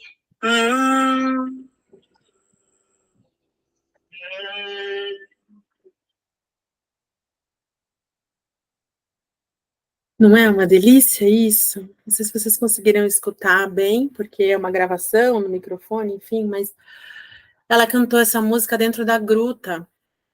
E eu disse, não vou entrar na gruta de jeito nenhum, imagina, morro de medo, não quero ter filho, já tive todos os filhos que eu tinha que ter, não vou entrar, socorro, não vou. Mas quando ela começou a cantar dentro da gruta essa música começou a sair de lá de dentro por não sei onde, como se a floresta toda estivesse escutando essa moça cantar. E aí eu peguei meu celular e fui descer para gravar. E todo mundo dizia assim, não, é muito escorregadio, tem que segurar na corda, tem que não sei o que lá. E eu fui descendo e o meu sapato não escorregava. E eu ia descendo e eu pensei assim, eu vou descer até onde começar a escorregar. Quando começar a escorregar, eu vou parar. E simplesmente não escorregou. Eu desci até o fundo da gruta e chegou lá embaixo. A sensação é maravilhosa, porque a sensação é de que você está no útero da mãe. É uma coisa muito louca, sabe? É um buracão. O desenho da gruta é o desenho de uma vagina perfeita. Parece que você está... Quando você sai, parece que você está nascendo de novo, né? É muito sensacional. São muitas experiências, assim, sabe? E aí, se a gente fala assim, tá, mas e daí? Qual que é o que é essa frequência da Madalena, né? Eu acho que para cada um vai reverberar de uma maneira, mas eu acho que tem duas coisas muito fortes que Madalena traz pra gente. A primeira é que o divino está dentro da gente e não está do lado de fora. O que foi, gente? Eu não li esse. Pois é, essa gruta, ela é necessária. Ela é necessária. O divino está dentro da gente, né? E a gente acredita que a gente precisa de um lugar do lado de fora para buscar esse divino, né? E eu sempre vou tomar muito cuidado para não falar contra nenhuma religião, porque a minha ideia não é ser anti-religião, né? Porque senão vai ficar uma coisa muito pesada, e eu não quero que seja. O pesado já foi, né? O pesado já foi com toda a história da Inquisição, com toda. A França, ela é recheada de história de Inquisição. Nós fomos em 2 lugares muito fortes, né? Onde 200 pessoas foram colocadas numa igreja queimadas, porque não eram católicos, e eles eram cristãos. E num outro lugar que nós fomos, que as pessoas então decidiram se matar para não se tornarem católicos ou não irem para a fogueira. E todas as igrejas que a gente entrava, tinha sempre uma Joana d'Arc, era uma das primeiras santas que tem dentro de todas as igrejas que a gente foi. Na França isso é muito forte. Ali foi o centro da Inquisição, né? O centro mesmo, é onde estavam os cabeças da Inquisição, eles ficaram na França. Então a gente vê isso o tempo todo.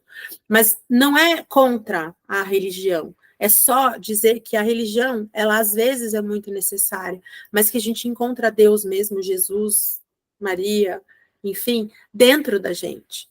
Né? Isso eu acho que é um ponto muito forte dessa frequência da Madalena, porque é o tempo todo ela dizendo assim: você é centelha divina, você é centelha divina, você é capaz de fazer o que você quer. E Jesus dizia isso: a sua fé te curou. Não foi a religião, não foi o bispo, não foi o papa, não foi ele mesmo, Jesus mesmo não dizia eu te curei. Então a gente não precisa buscar nada do lado de fora, tá tudo do lado de dentro da gente, né? Então a conexão que a gente perdeu. Esse é o ponto. E outra coisa que eu acho muito importante, que ela fala em todas as frequências, em todos os estudos, em todos os lugares que eu li, que eu fui, sempre tem o feminino e o masculino. Então a gente tem aí uma história, uma lenda que diz que Maria Madalena casou com Jesus e teve filhos. E aí eu penso assim, eu não sei se ela casou, se ela não casou, nunca saberemos. A gente não tem como saber isso. Mas o que eu sei é que ali tem a representação forte de 2 forças, uma masculina e uma feminina, que se complementam, né? Todas as pessoas, todos os animais, todas as plantas, todas as energias da natureza têm o masculino e o feminino. A gente tem isso dentro da gente. E a busca, que eu entendo que a busca hoje é o equilíbrio desse masculino, desse feminino, dentro de cada um de nós, antes da gente procurar fora. Né? Porque a gente acaba procurando alguém que nos complemente do lado de fora, quando, na verdade, antes disso, a gente precisa estar completo do lado de dentro. Porque senão, se eu estou com o meu masculino machucado ou com o meu feminino machucado, eu vou buscar pessoas com o masculino ou feminino desequilibrado também, porque senão não dá encaixe. Né? Se eu tenho 30% de um e 70% do outro, eu preciso achar uma pessoa que tem o 70% do um e o 30% do outro para encaixar aqui. Senão não dá encaixe. Né? Então, você não. É por isso que a gente fala assim, porque os diferentes se atraem, porque a energia da frequência atrai. Claro, você vai buscar aquilo que você não tem para complementar ali. Mas você precisa ter. Porque senão você vai sempre achar que é o outro que tem que te fazer feliz, que é o outro que tem que te resolver o problema, que é o outro que causou o problema para você, né? E quando, na verdade, está tudo aqui dentro. Né? Tá tudo aqui dentro. Enquanto eu não estou equilibrada, eu não posso buscar o equilíbrio do lado de fora. É sempre do lado de dentro. Então, o que eu penso de todas as religiões é que se a gente não tomar cuidado, ela acaba deixando a gente fraco para precisar dela. Quando, na verdade, a gente não tem que precisar dela para se tornar forte. Ela é uma ferramenta que te carrega para o lado de dentro. a gente vai para o lado de fora para voltar para o lado de dentro. Daí a gente vai para o lado de fora e esquece para que lado que tem que voltar. E fica lá do lado de fora. Né? Aí a gente costuma muito dizer daquelas pessoas que vão à missa, ou que vão no centro, ou que fazem um monte de coisa na religião, e daí na vida real, né, na vida normal, faz um monte de bobagem, egoísta, não sei o que, não sei o que lá. E aí a gente fala, então, porque tá buscando do lado de fora, porque não tá buscando do lado de dentro. Então, essa frequência, essa história, todas as histórias que a gente escuta são histórias lindas. Então, ela viveu numa gruta durante 30 anos e os anjos buscavam ela nessa gruta e levavam ela 7 vezes por dia para uma outra gruta do lado de cima para rezar e voltar. Tudo isso tem uma simbologia, né?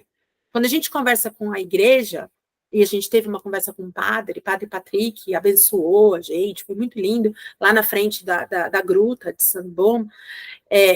Para ele, ela ficou lá trabalhando, rezando. A força da Maria Madalena para a Igreja Católica ela se arrependeu, ela seguiu Jesus e ela ficou lá rezando por todas as pessoas. A gente pensa, até parece que ela ia ficar lá rezando. Porque ela bebeu da fonte, ela aprendeu tudo com o cara. E você acha que daí ele morreu, ela vai ficar lá rezando? Não, ela foi curar, ela foi ensinar, ela foi explicar, ela ia no meio de todo mundo. Ela tinha um monte de gente trabalhando com ela. Ela tinha poderes, porque ela acreditava nessa vida interior dela, nessa centelha divina. Então ela ia lá e ela fazia, ela não ia ficar só rezando. Tipo, nem Jesus fez isso, entendeu? Não. Essa visão que a gente tem é muito rasa, né? E aí, quando você conversa com outras pessoas, você fala, não, de jeito nenhum. Ela tinha um monte de gente. Ela criou um bedside, que a gente fala, ela criou uma casa de saúde, sei lá, uma enfermaria, qualquer coisa do gênero. Ela cuidava, a gente tem a história, ela cuidava dos leprosos, ela cuidava de quem chegasse para que ela cuidasse, né? E não é só cuidado, eu vou te dar, ela ensinava, né? Aí a gente vai e descobre que existe um monte de evangelho fora da Bíblia. Na Bíblia tem 4, né? Fora da Bíblia tem de Filipe, de Tomé, de Pedro, de Maria Madalena. Daí tem Piste Sofia, daí tem um monte de outras coisas que são conversas de Jesus com seus discípulos, né? E que você fala, putz, tem muito mais coisa por trás disso, né? E o tempo todo é Jesus falando, você pode ser a mesma coisa que eu e até mais que eu, você pode ser tudo que eu sou e até mais do que eu. E aí a gente vai e fica achando que a gente tem que ficar rezando para Jesus ajudar a gente a fazer alguma coisa. E ele está dizendo, não é para mim que você tem que rezar, você tem que rezar por você, para você tem que fazer, né? E aí a gente tem todo esse monte de informação, mas a gente tem uma limitação, porque a gente cresceu, não a gente que está aqui, a gente, os nossos pais, os nossos avós, os nossos bisavós, toda uma ancestralidade de milênios cresceu ouvindo que Jesus era o cara e que você não vai ser nunca que nem ele nessa vida. Aí a gente nem tenta, porque, né, a gente é assim, tipo, já que eu não vou nem conseguir, então, quantas vezes a gente falava muito isso, né, Val, lá na aula, quantas vezes a gente fala assim, isso aqui eu vou fazer só na próxima vida, muito difícil, não vou nem tentar, porque esse vício meu aqui, vício que eu tô falando para ninguém entender errado, vício de personalidade, não é beber, fumar, não é essas coisas, né? Obrigada, Drica, linda. Não é? É verdade, Ju. E posso... Claro, por favor. Primeiro, né, foi muito legal. Bom, eu sou também fissurada em história. Eu lembro, acho que numa das primeiras aulas lá no Magdala, eu acho que foi você que manifestou esse interesse por história, não foi? Eu preciso saber de onde vêm as coisas. Então, eu quero dizer que tudo que você for mostrar, eu estou dentro, estou participando, né? Que bom. E essas sensações, né, que a gente acaba atribuindo, eu confesso que hoje, do alto dos meus 74 anos, eu ainda fico assim, será que, né, é intuição, Mas quando você falou de árvores, da natureza, eu venho de uma coisa já de muito tempo na minha vida, essa ligação. Eu sempre dizia assim, quando eu trabalhava, hoje eu sou aposentada, eu dizia que com filhos pequenos, adolescentes, tal, janeiro sem praia não era férias, né? Então lá íamos nós para a praia todo janeiro, né? Mas gosto da praia, curto a coisa do, né, do caminhar na areia, mas o mar em si me causa uma certa aflição, aquela coisa do desconhecido, um temor que meus filhos até brincavam, né? Ai, mãe, eu dizia, pelo amor de Deus, até hoje. Hoje, meus netos, né? Olha, não passa do umbigo. E, em contrapartida, quando eu me via no meio de árvores, de floresta, de vegetação, e isso eu sentia muito no interior, que eu tenho família em Olímpia, lá perto de São José do Rio Preto, gente, uma paz, uma coisa tão gostosa, né? E hoje eu morei, ainda solteira, e depois casada, aqui na região do Jardim Bonfiglioli, Butantã, e aí depois me divorciei, fiquei 15 anos lá na área dos jardins, e aí resolvi voltar aqui para o Bonfiglioli, e vendo apartamentos e locais. Quando eu conheci esse apartamento que eu moro atualmente, eu nem percebi o apartamento, a construção em si. Eu bati o olho nas janelas dos quartos e da varanda, eu estou cercada de árvores. Eu amanheço e anoiteço olhando, ainda estou curtindo aqui. Tem 3 árvores de cerejeiras que estão brotando, elas estão começando a brotar. Gente, é uma coisa tão boa, me faz um bem tão grande, né? E essa coisa, nunca aprofundei do misticismo, do passado, mas eu lembro que lá na década de 80, 90 no máximo, eu li aqueles livros, bom, eu falo As Brumas de Avalon, é Avalon, né? Não sei.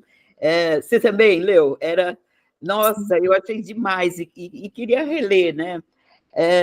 Fui parar num centro, e você, eu diria o mesmo, não por acaso, a gente frequenta um centro que se chama Grupo Socorrista Maria de Magdala. Nesses 15 anos que eu vivi lá nos Jardins, eu fiquei 2 anos afastada do Magdala, porque tinha uma certa distância, mas voltei para cá e agora é direto. E ainda assumi um compromisso durante 5 anos aí com uma turma maravilhosa, que eu tive o privilégio de estar junto, de auxiliar no que eu pude, né? Então, assim, eu acho que as coisas, né, você trazendo todas essas informações, essas notícias, nossa, eu fico, assim, super curiosa, vendo que não é por acaso, não, que eu sinto essas emoções.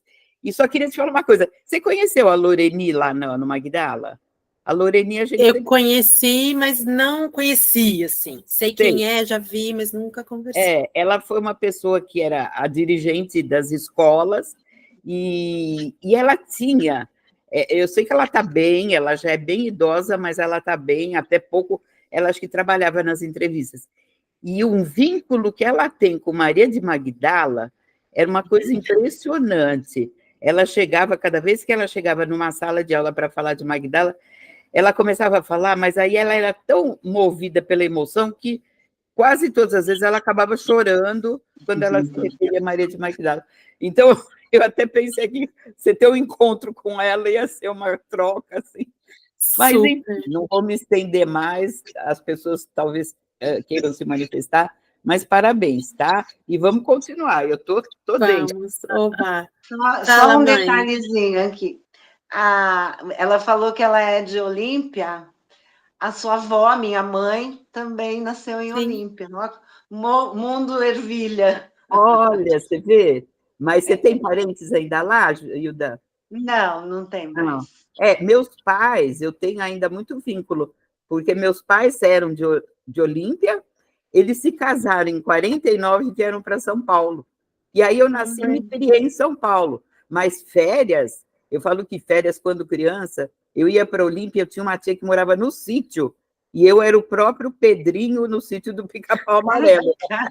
Assim, de levantar deve ser. às 4, 5 da manhã, que tinha ordenha de vacas no curral ali, E eu odeio, nunca gostei de leite até hoje, mas lá ia eu com o copo e tomava o leite saído na hora da teta da vaca. Que é leite de verdade, né? As lembranças boas, né? Mas eu achei engraçado que ela falou, sou de Olímpia, perto de Rio Preto, aí lembrei que a minha mãe também nasceu lá, minha mãe. De repente até foram conhecidos. Hoje a Olímpia cresceu, virou uma estância turística, né? Uma cidade bem pequena, e eu tenho um vínculo forte com Olímpia. Mas isso, a gente falou, é uma ervilha, né?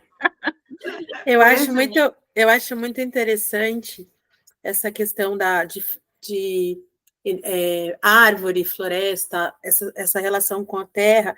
E uma das coisas que eu quero também, em algum momento a gente pode falar disso, eu acho que essa viagem traz esse gancho, né? Mãe, desliga um pouquinho seu microfone, senão fica dando eco. Eu fico me escutando. E uma das coisas que eu acho muito importante é que no livro tem um trecho muito lindo que fala disso, que fala qual é a importância de ser mulher para a energia da Terra. Eu não sei se a Carol já leu O Caminho dos Essênios, Carol. Não. Eu tenho gravado esse trecho que eu li na viagem, eu posso mandar para vocês depois. Mas ela fala qual é a importância da mulher, e ela fala de uma maneira meio poética, meio usando uma analogia, né? Mas o que ela quer dizer é assim, o porquê que a gente menstrua, qual o poder da criação que a gente tem, né?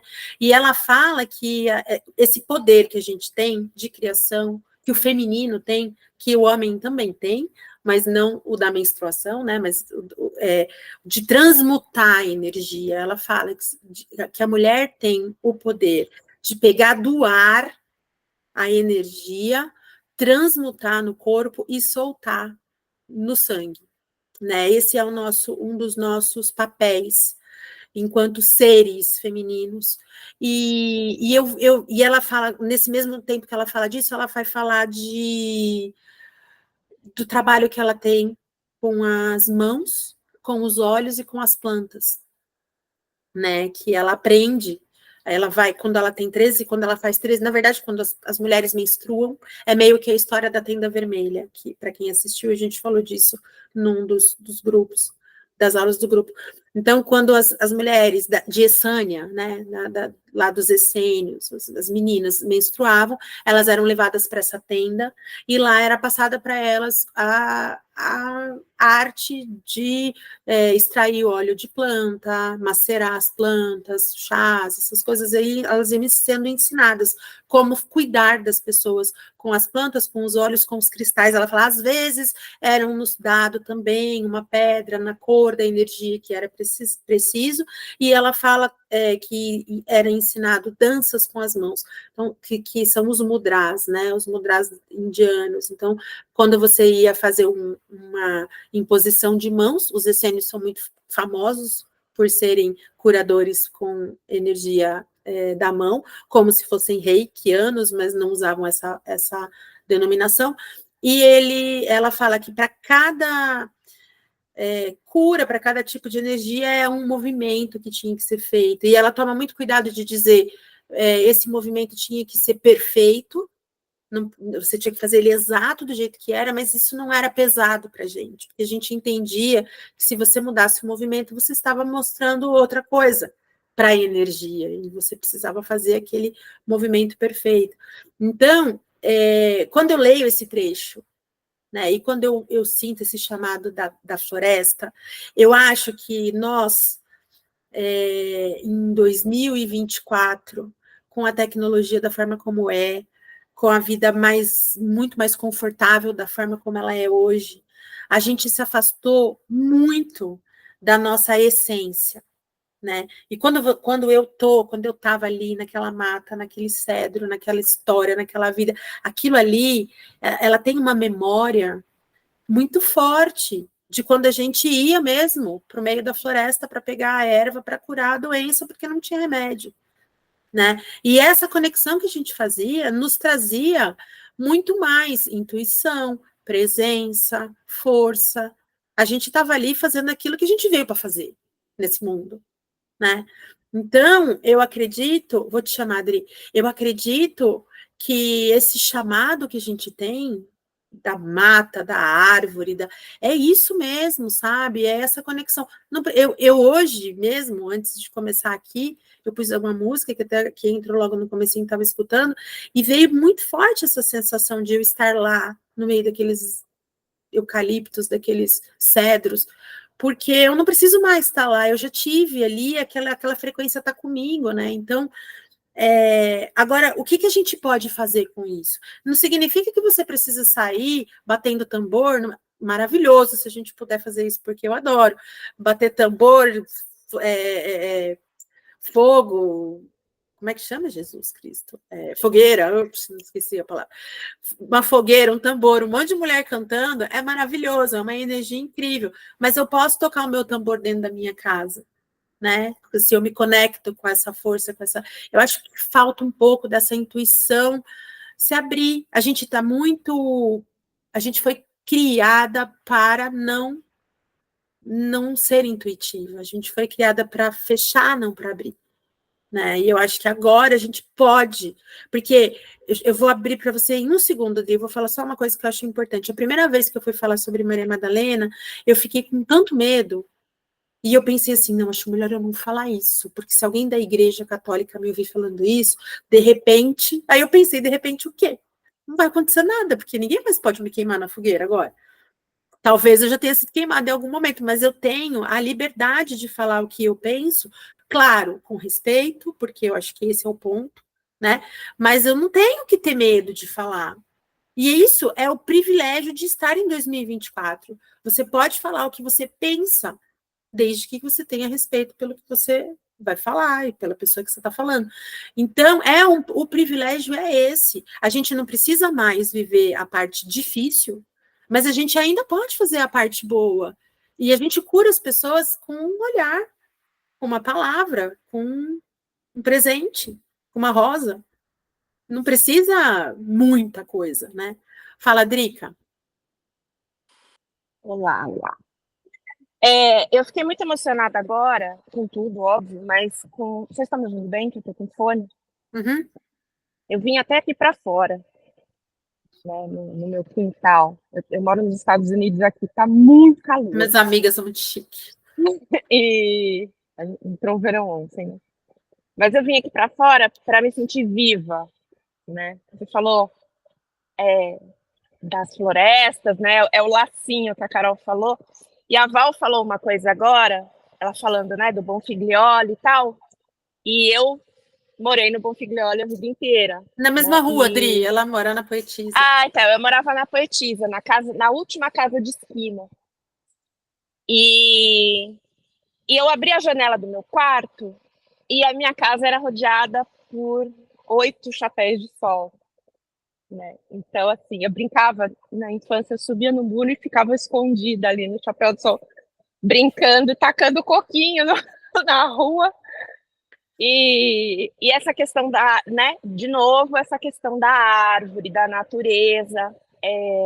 Nas nossas meditações, eu já fiz várias com a Ju, e em todas as minhas meditações eu tenho uma coisa muito forte com a árvore, né? Com o que representa a árvore. Vira e mexe, eu me deparo abraçando mesmo uma árvore, porque é uma força que não tem de onde explicar o que é aquilo, né?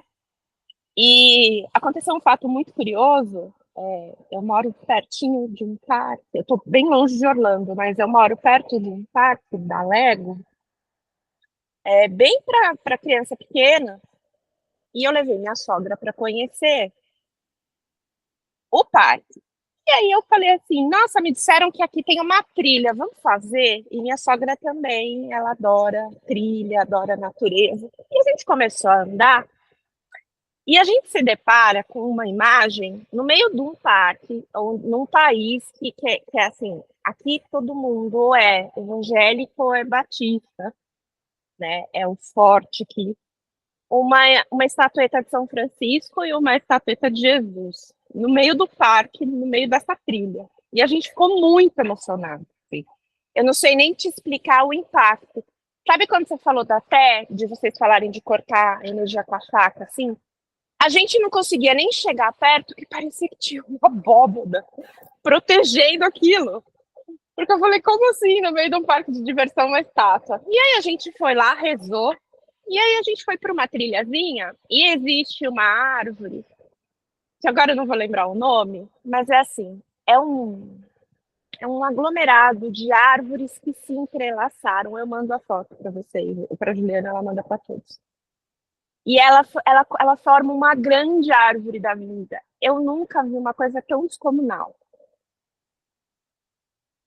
E você vai passando, assim, os troncos e os caules, e ela vai se entrelaçando. E aí, nesse dia, eu lembro que a gente sentou, eu e minha sogra, ela sentou num canto, eu sentei no outro. E eu fiquei em silêncio ali, sei lá, uns 10 minutos, e eu me emocionei muito quando a gente falou. Era como se eu tivesse voltado para casa.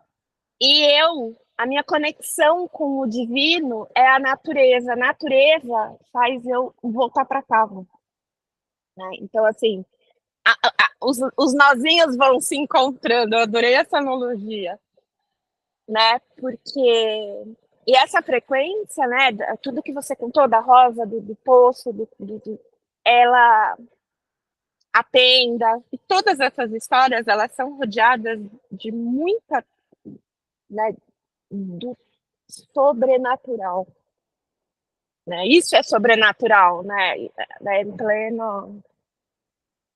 plena América, eu abrir a porta e olhar esse monte de árvore aqui, que é o fundo da minha casa, né? E assim, eu falo, meu Deus, eu estou no lugar do ápice do consumo, mas eu tenho isso aqui. E às vezes eu nem abro a janela, porque a gente fica dentro do ar-condicionado, e eu falo, não, peraí, deixa lá para fora, me sentir viva, né?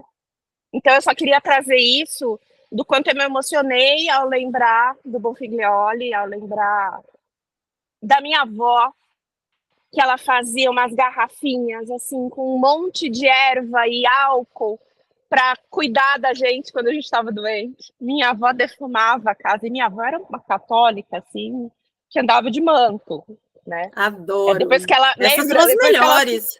Depois que ela ficou viúva, ela só usava preto.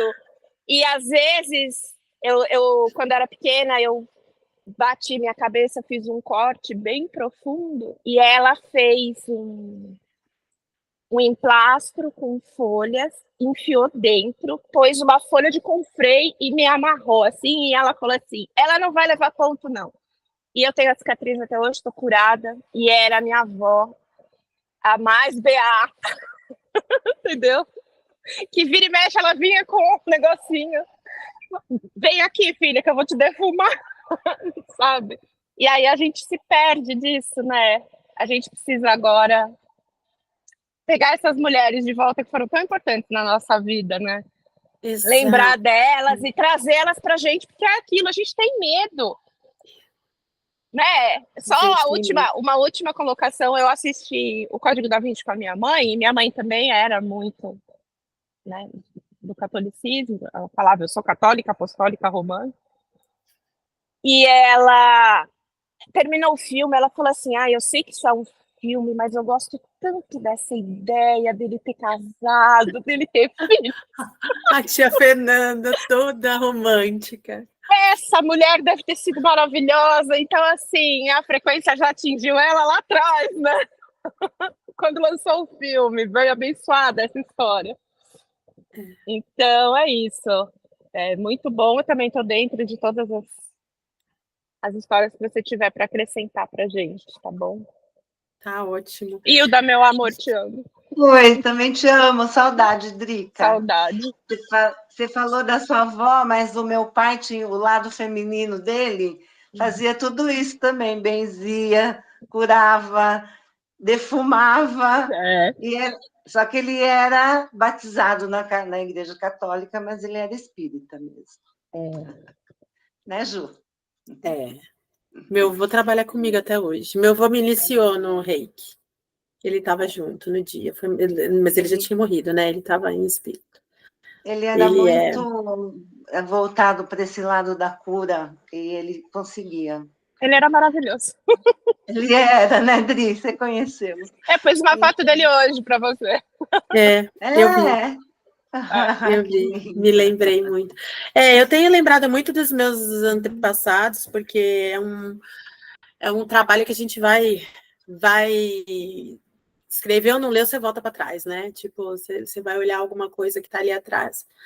Eu acho que é isso mesmo. Eu acho que, assim, o importante é a gente resgatar essas mulheres, né, que estão dentro da gente, que fizeram parte da nossa ancestralidade. E eu achei interessante você falar, Adriana, isso aqui é o extraordinário, né, a natureza é o extraordinário. É isso. E o que a gente espera é que a espiritualidade seja extraordinária. E, na verdade, ela é ordinária. Ela acontece o tempo inteiro, discretamente, delicadamente. Não é necessário fazer um evento, ou fazer daquela coisa um evento, né? Porque eu poderia não ter olhado a minha rosa em cima do telhado, a gente poderia não ter visto a borboleta na bochechinha da moça lá, porque eram coisas muito sutis. Eram coisas muito sutis. Essa viagem, ela foi todinha recheada de coisas muito sutis.